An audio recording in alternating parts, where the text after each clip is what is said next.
the USDA announced in February. You decided that the food should be sent to 7 different countries. Last month, you announced another $360 million. Again, I celebrate this in emergency food assistance. I'm glad to see the commodity purchases and the difference it's making for farmers. Globally, it's estimated that there are over 320 million people facing crisis levels of hunger, 40 million people on the brink of starvation.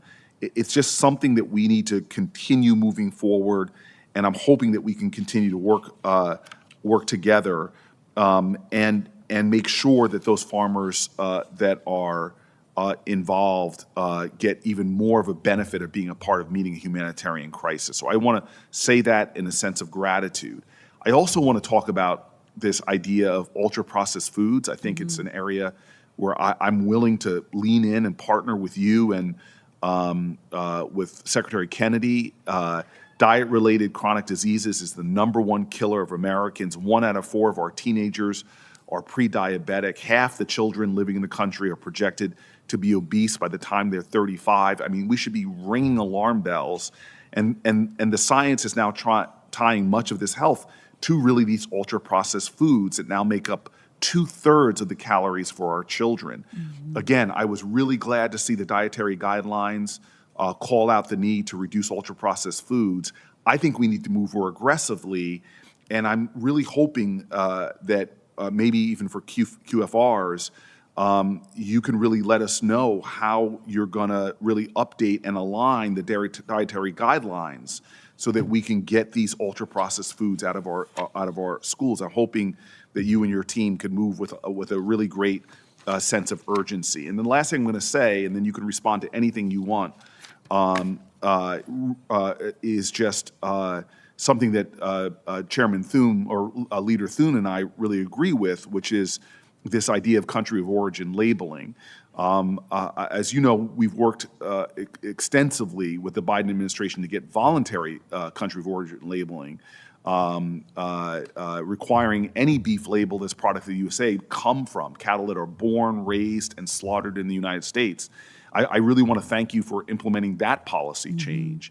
But what I am seeking with a sense of urgency, what I believe our cattlemen need, is mandatory country of origin labeling, that be reinstated. And I'm proud to be on a bill with Senator Thune, and I'm really hoping the Trump administration will get behind that. It protects American cattlemen and women. It protects our own industry, as opposed to letting people undercut us who don't have the same labor laws, don't have the same practices. It's clearly unfair, and American consumers want truth in labeling. American consumers want to support American beef producers. So I just want you to know all the things are on my mind. I love the fact that I can have a dialogue with you. You're, of all the secretaries, one of the easiest accessible. But with that, I'll give you a chance to respond to anything you want, or we can move on. Just very quickly, because I know we're out of time. As you were speaking, thank you for all of that, by the way. As you were speaking, I was reminded of, and I think this kind of checks all the boxes that you just outlined in a way. I was reminded of 2 farmers that I met in Albuquerque, New Mexico about a year ago. 2 brothers. Dad is a doctor, mom's a professor. They grew up in New Mexico. Both went off and got fancy degrees from fancy schools. Both wanted to be farmers. First generation in Albuquerque, New Mexico. Not the most conducive environment to be a farmer. But about 15 years ago, they decided to grow lettuce. And I visited, so it's still in my mind, I can see it. They have 6 employees. They grow together and support both of their families. They're both married with children. They grow about 250,000 heads of organic lettuce on about 3 acres in the desert of New Mexico. Their source goes directly to the school and to the hospital. And again, America is the breadbasket of the world. The support and the honoring of our big farmers, the ones that farm thousands and thousands of acres, we have to have that to feed the world. But as we're looking to make America healthy again, and as we're looking to open the aperture of the market for first generation farmers, and as we're looking to completely recalibrate our nutrition programs, our 16 nutrition programs in America, just through USDA that spend $400 million every single day. There's such almost a perfect storm right now, and then you add the chronic disease on top of that, for that sort of farm to come along. So you're going to be hearing a lot more from us on that, and I would welcome the opportunity to work together. Obviously, New Jersey is maybe on the front end of some of that urban farming and the opportunity to do a lot more with a lot less land and bring more first-generation farmers in. Thank you. Thank you. Thank you, Mr. Chairman.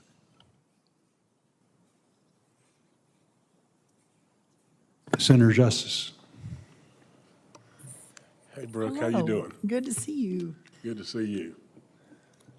Madam Secretary, you know what an incredible superstar you are. Oh, And I mean that from the very bottom of my heart. thank you. What President Trump has done and what his heart, and I know his heart really well. And what he's done and what he's trying to do, he's trying just as hard as you to try to fix an enormous problem. Mm-hmm. You know me well enough to know that I'm a business guy, and I'm an organizer. I'm a coach. I'm the guy really and truly that's almost the fix-it guy, you know, to where you got 18 parts of the puzzle and they're flying in 500 different directions, and, you know, you got to some way be able to put them together. We have an incredible chairman here. We have a great ranking member. We have great committee people that really have their hearts in the right spot. We do. I am absolutely positive of this as I can be in every way. Now, I'm telling you, the problem is enormous. It is enormous beyond all comprehension. And every single moment, and I don't know how in the world that you have your sanity at all right now, because with every single moment, there's somebody coming to you, it may be fertilizer, it may be specialty crops, it may be forestry, it may be whatever, but it's coming in every direction known to man, and you're doing great stuff. Thank you. You're absolutely doing all kinds of great stuff. Now, my advice would be just this.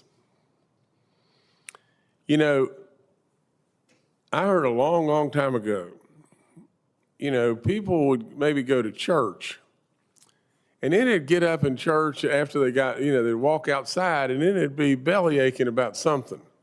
They'd say, well, you know, the minister didn't look very good today, wasn't dressed up very good, or whatever it may be. And I was told over and over, son, don't listen to the specifics. Hear the message. And what I think we're doing, and this is really concerning to me, I don't think we'll get